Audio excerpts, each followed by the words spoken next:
Aujourd'hui, la parole partout en France se libère. Sur les réseaux sociaux, dans les livres, les journaux. Le silence construit par les criminels et les lâchetés successives, enfin, explose. Il explose grâce au courage. Le courage d'une sœur qui n'en pouvait plus de se taire. Puis ces derniers jours, le courage de milliers d'autres, témoignant de leur vie brisée dans le sanctuaire de leur chambre d'enfant, de leurs enfances volées lors de vacances en famille ou de moments qui auraient dû être innocents et ont conduit au pire. Ces témoignages, ces paroles, parfois ces cris, plus personne ne peut les ignorer. Ils ont toujours leur part d'intime, irréductible.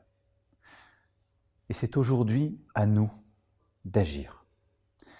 Ne jamais nous habituer, ne jamais accepter. Tout faire pour arrêter maintenant les violences sur nos enfants, en sachant les écouter, en saisissant chaque signe, parfois en allant chercher ces signes, ces paroles, en demandant aux enfants à l'école, à l'hôpital, en rendant possible chaque parole. Car tout ce qui semble anormal doit pouvoir être dit. Il nous faut entendre, recueillir les témoignages des victimes, même des années, des décennies après. Il nous faut les accompagner. Il nous faut punir les criminels pour leurs actes passés et pour empêcher toute récidive. La honte aujourd'hui change de camp.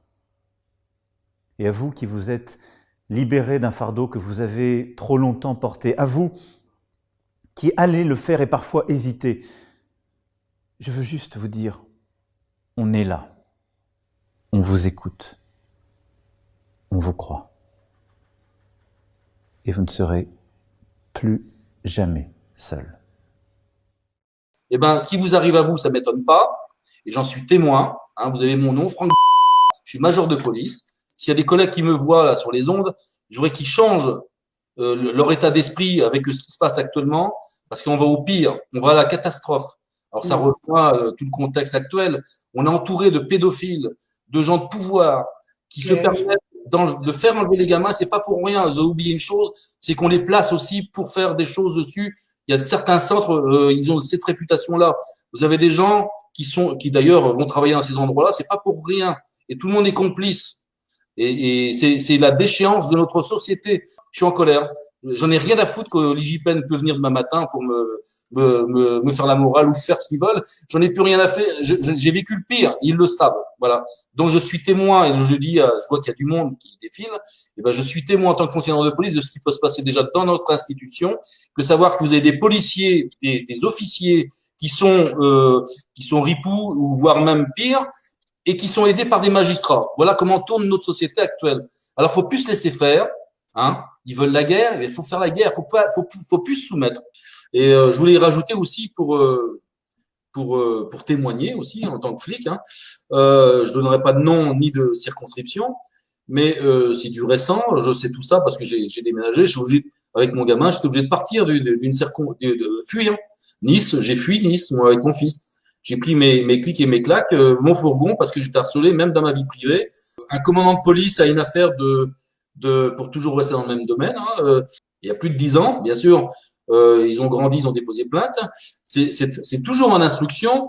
Et comme il est franc-maçon, et ben les choses traînent en longueur, sont tassées, etc. Pervers à un tel point qu'ils sont capables de violer des bébés. Violer des bébés. Effectivement, mais que ce soit pour les enfants, que ce soit pour nous-mêmes, nous avons tous et tous des droits, mais aussi des devoirs. Et quelque part, j'en appelle au devoir de vous qui nous écoutez, les valeureuses et valeureux, que vous soyez des magistrates ou des magistrats ou encore des forces de l'ordre. Je suis désolé de venir avec un sujet aussi difficile que ça, mais c'est pourtant la réalité. Il y a une petite fille qui vous attend, mesdames et messieurs les forces de l'ordre, vous qui avez prêté serment de protéger et de servir. Petite fille qui a 4 ans et qui est déflorée à l'âge de 4 ans vaginalement et analement. Je veux dire que vous vous sentiez aussi peu concerné par des drames humains, par cette vie qui est déjà détruite à l'âge de 4 ans. C'est quelque chose d'absolument scandaleux. Je crois que Yuna a absolument besoin de votre aide, vous qui avez prêté serment et de vous toutes et tous qui pouvez nous entourer pour soutenir la cause de ces pauvres gosses. Et nous avons besoin de vous lors de prochaines manifs contre la pédocriminalité.